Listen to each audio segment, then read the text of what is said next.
Ada hal penting yang harus kubicarakan pada wanita ini, ucap Taeyong lalu melihat ke arah Yan dengan tatapan tajam. Brian merasakan cengkraman pria itu semakin erat.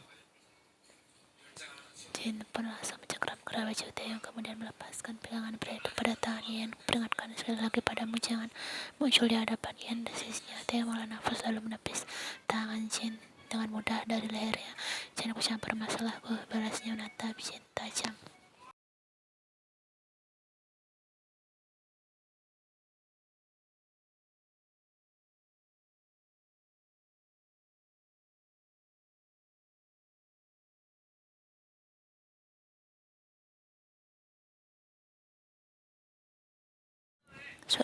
Suruh dia saja yang keluar, dialah yang menyebabkan masalah di sini, ucap Jin menunjuk Taeyong.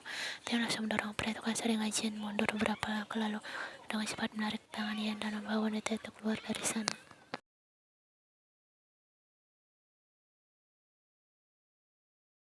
Ya, lepaskan, teriak Yan memukul-mukul tangan Taeyong. Sama sekali tak terasa bagi pria itu. Taeyong terus menariknya paksa menuju ke sebuah area yang cukup sepi.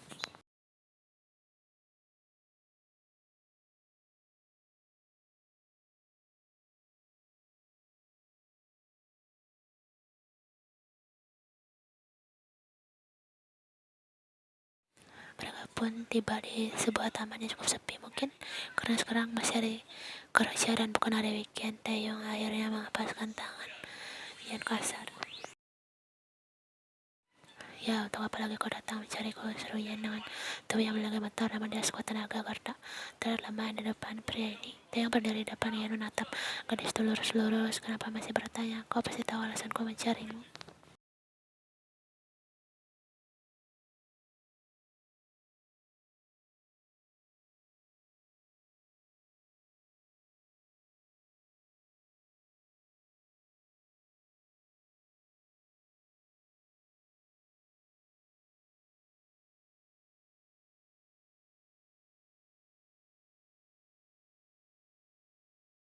Tangan Taeyong mengepal kuat, matanya mulai memerah karena menahan kekesalannya.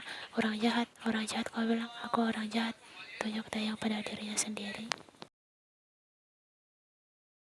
Pria itu kemudian tersenyum miris, jika bagimu aku orang jahat, maka keluargamu apa? Kau sebut keluargamu apa? Teriak Taeyong meremas bahu Yan kuat.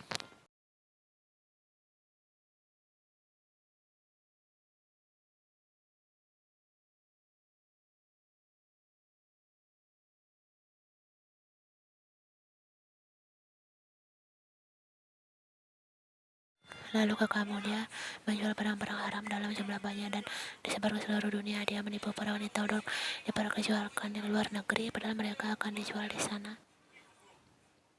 Dan ibumu, kau tahu dari mana kamu mendapatkan para wanita-wanita yang akan dijual itu? Itu semua dari ibumu yang pandai berkata manis dan merayu mereka agar mengikut kalian. Aku sengaja tidak memberitahu kejahatan apa yang diperbuat ibumu karena aku takut kau pasti tidak percaya. Tapi inilah faktanya, Jayen. Seru Taeyong membabi buta hingga mulutnya berbusa.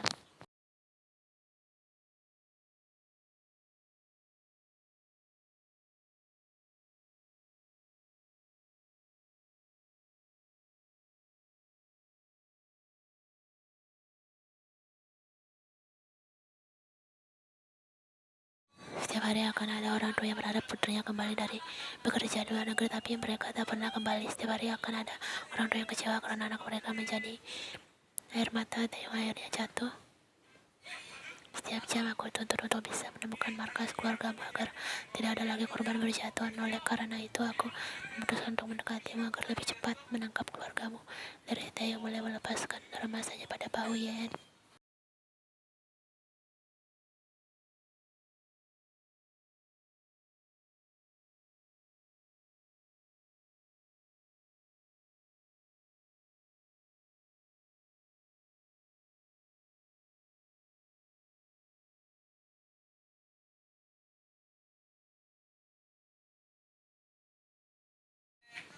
Aku terima semua yang kau lakukan untuk membalas dendam padaku, tapi jangan jika kau menggunakan Aren sebagai cara balas dendam padaku dengan tidak memperbolehkannya menemuiku, aku sangat tidak terima. Kau bilang aku orang jahat pada putra kita, lirih Taeyong, maka aku akan mengatakan jika dia terlahir dari rahim seorang putri mafia. Lanjutnya dengan suara bergetar, mata yang seketika melebar mendengar kalimat Kau bilang akulah pembunuh kakek dan neneknya, maka aku akan mengatakan kakek neneknya adalah pembunuh orang dosa dan orang tak bersalah. Dia mendekatkan wajahnya pada wajah Yen yang masih mematung di depannya. Aku memberimu dua pilihan. Pertama, kau tak akan mencarimu lagi asal kau mengizinkanku bertemu dengan Ren.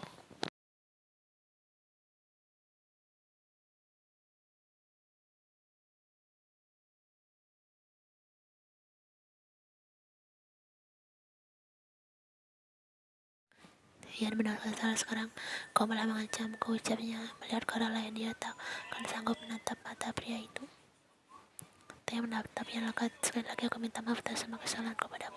Saranku, kau jangan melihat kejadian di masa lalu dari sisi pandangmu saja. Aku tahu karena aku hidupmu menderita, tapi kau juga harus melihat dari sisi pandang yang lebih luas. Ada berapa ribu anak-anak dan perempuan yang sudah terselamatkan setelah aku menangkap keluargamu.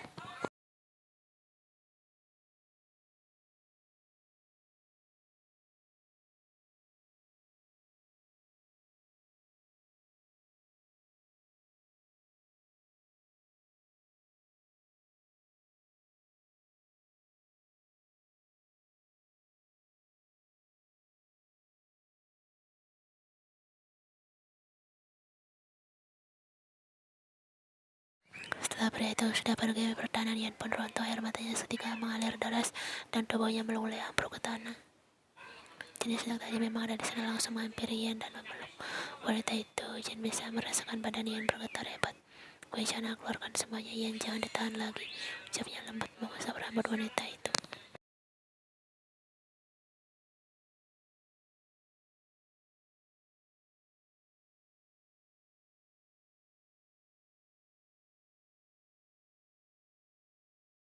Sepulang sekolah, Ren dan Bella seperti biasa menunggu jemputan mereka depan gerbang sekolah. Tumben ibu belum datang. Biasanya mau menunggumu di dalam mobilnya. Mungkin Oma sedang ada kerjaan tambahan. Rencana sebentar lagi Oma pasti datang. Bella kemudian menoleh ke sebelah kanan dan melihat seorang pria tinggi turun dari mobilnya. Oh, itu Taeyong Ajusi, serunya menunjuk ke arah pria itu.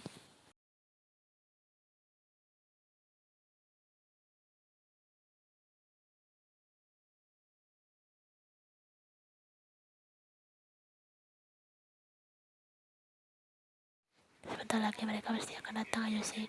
Ucap Bella tersenyum dan detik berikutnya mobil orang tuanya sudah mulai terlihat. Oh, itu orang tuaku sudah datang, serunya semangat. Theo lalu menoleh ke arah mobil putih yang perlahan mendekat lalu berdiri dan memukul sopan pada pasangan suami istri yang turun dari mobil. Ibu Bella kaget melihat sosok pria tampan yang berdiri di sebelah putrinya. Aku baru pertama kali melihatmu, apa kau sedang menjemput anakmu juga?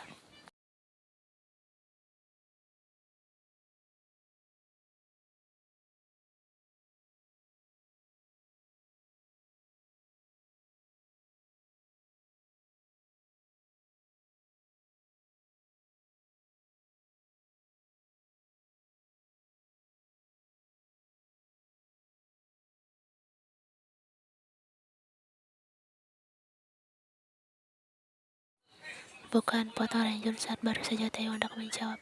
Oma bilang ayahku sudah meninggal, lanjut anak laki-laki itu membuat keadaan menjadi canggung. Aku adalah teman ibunya, kebetulan sekarang dia sedang sibuk, jadi dia menyuruhku untuk menjemput Ren. Jelas Theo tersenyum tipis. Oh, seperti itu, baiklah kalau begitu kami permisi. Anyong, Ibu Bella melambaikan tangannya.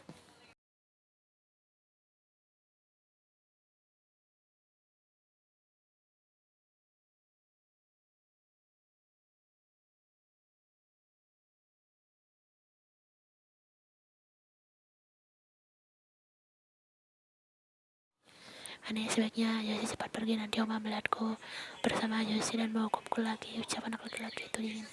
Dia melah nafas dan kembali berjongkok ke depan. Ren menatap wajah anak itu lekat. Ren, ku tahu dari mana jika ayahmu sudah meninggal? Oma, jawab Ren singkat terus melihat ke arah lain. Dada Tia terasa nyari mendengar jawaban anak itu. Tapi mungkin saja ayahmu sebenarnya masih hidup. Tidak, aku percaya Oma tak pernah berbohong padaku. Ayahku memang sudah meninggal, ucap Ren menggeleng pelan. Tatapan Teh yang berubah menjadi sendu, namun dia kembali tersenyum untuk anak itu. Ren, Kak Yusi akan mengantarmu pulang, ucapnya lalu memegang tangan anak itu. Tidak mau, nanti Oma marah lagi padaku. Sebaiknya Yusi juga Jangan datang menemuku lagi, aku tak mau. Aku tidak ingin bertemu Ayushi lagi, ucap Ren menarik tangannya dari pegangan Taeyong.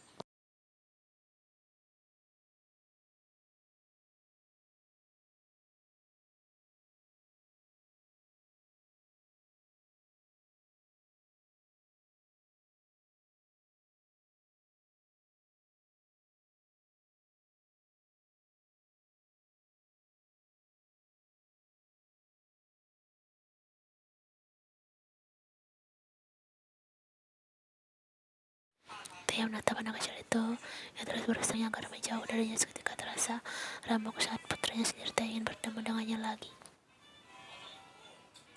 Sebelum mobil hitam pun datang, Aren langsung menoleh ketika melihat ibunya sudah datang. Hei Soma, pasti memarahiku lagi. Dengusnya lalu melihat ke arah Taeyong dengan tatapan kesal. Ayo sih, jangan datang lagi, aku tak ingin bertemu aja sih.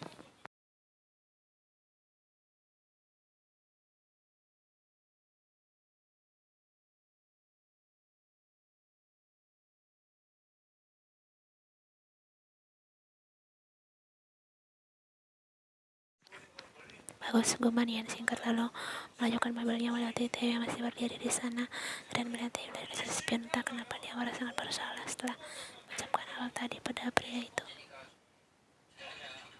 Dia pun kemudian menatap lututnya yang masih terdapat sapras dari Taeyong, lalu mengusapnya dengan lembut. Dia menyesal telah bersikap dingin pada pria yang sangat baik padanya selama ini.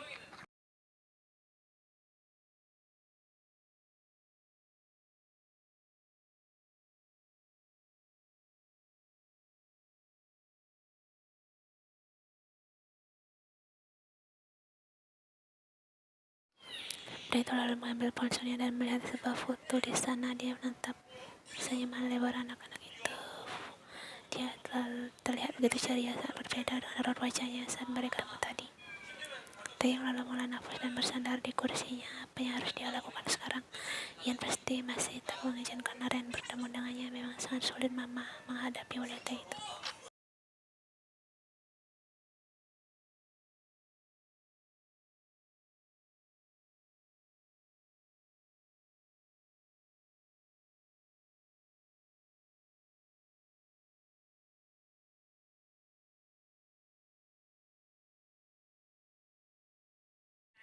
Entah ia masih menyimpan rasa itu dalam-dalam atau tidak, meskipun kemungkinannya sangat kecil. Taeyong yakin Ren lah yang akan membuatnya dan Yan kembali bersama nanti. Ponsel Taeyong tiba-tiba berbunyi. Dia pun melihat siapa yang menelponnya. Ternyata agen Park. Sudah lama dia tak berkabar dengan rekan lamanya itu.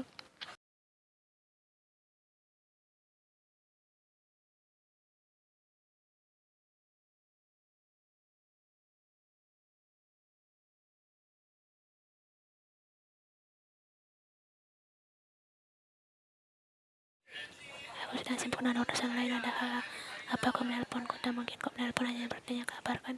Sebenarnya ada tugas penting yang kau juga harus membantu kami kali ini.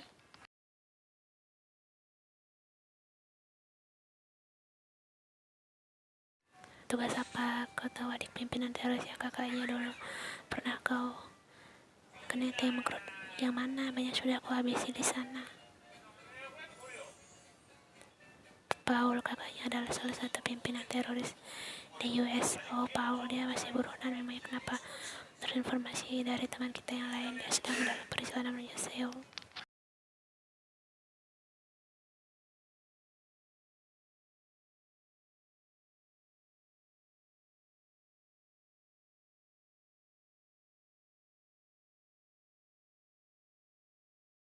Baiklah, aku akan segera menghubungi pihak bandara internasional dan memberikan ciri-ciri Paul pada mereka agar orang itu bisa ditangkap sebelum memasuki Seoul. Baiklah, aku juga akan menghubungi pihak di pelabuhan untuk jaga-jaga jika dia menempuh jalur laut.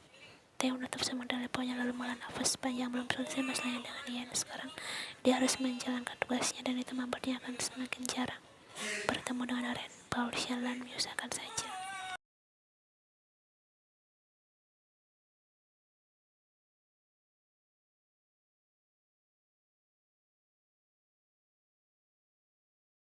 Sebenarnya untuk orang sekelas Taeyong akan sangat mudah menghadapi pria bodoh seperti Paul. Hanya saja yang menyulitkan adalah pria itu datang di saat seperti ini, di saat Taeyong sedang sibuk dengan masalah pribadinya dan untuk bisa bertemu dengan putranya. Di waktunya Yan sedang melamun di ruang kerjanya, dia terus memikirkan kata-kata Taeyong. Di taman kemarin, semua itu memenuhi otaknya hingga dia tak bisa lagi berpikir jernih untuk bekerja.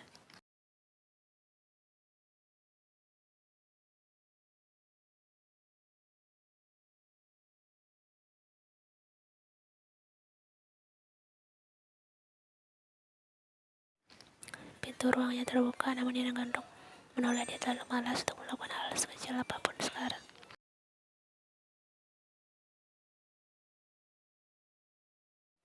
Yan datang adalah Chen. Pria itu membawakan Yan makanan karena dia tahu wanita ini pasti tak mau makan setelah kejadian kemarin. Ayo makanlah, berhenti melamun seperti itu. Kau juga harus bekerja kan? Ucap Chen sembari mengeluarkan beberapa kotak makanan dari kantong itu.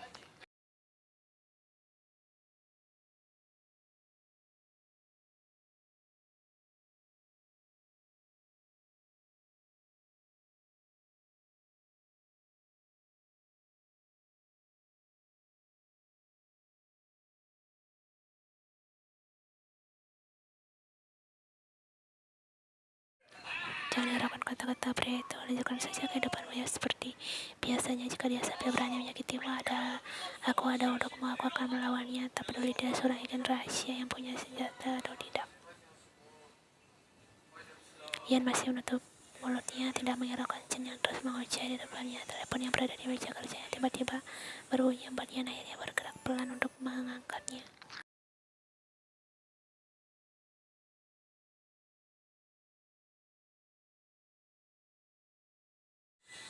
Nona, di depan ada seorang pria yang bertemu dengan Anda. Nunggu, karena dia tidak ingin memberitahu namanya dan memaksa untuk bertemu dengan Anda. Ia menghela nafas panjang, dia sudah tahu siapa yang datang. Saat karyawan bilang pria itu tak ingin menyebut namanya, wanita itu mengejar rambutnya. Frustasi, suruh dia ke ruanganku, ucapnya dan langsung menutup telepon.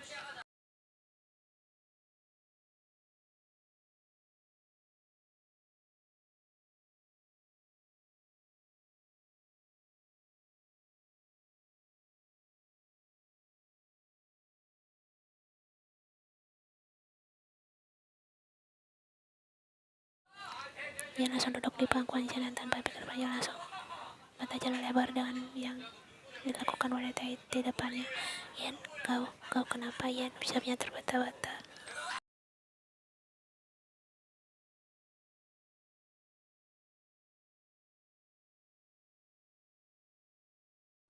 Ia menurunkan kemejanya dan langsung mengecup bibir Jane, kemudian melematnya dengan gerakan hot. Matanya melebar sempurna. Apa yang sudah merasuki wanita ini? Tapi dia juga pria dewasa normal. Apa yang dilakukan pria dewasa jika dipancing seperti ini?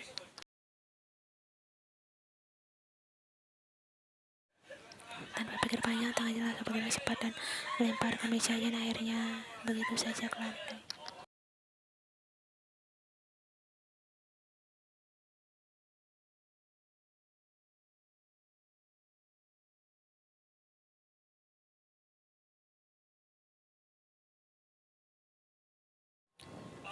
Pria itu pada bercepat langkahnya mendekati ruangan tersebut. Sepertinya dia harus memaksa wanita itu agar mau mengizinkan Aren bertemu dengannya, karena jika menggunakan cara lembut, wanita itu pasti tidak akan menghiraukannya. Dia memegang gagang pintu langsung membukanya tanpa mengetuk pintunya terlebih dahulu.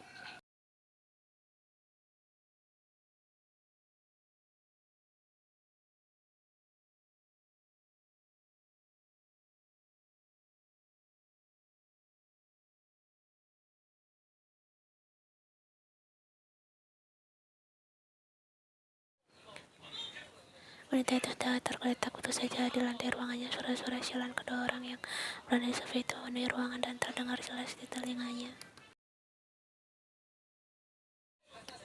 Tangan dia mengepal kuat, matanya memerah dan beliau kaca-kaca. Jadi wanita ini sedang bersenang-senang dan tidak merasa bersalah sama sekali karena sudah melarang putranya menemui ayah kandungnya. Wah, luar biasa. Choi Yan yang dia kenal sudah sangat berubah.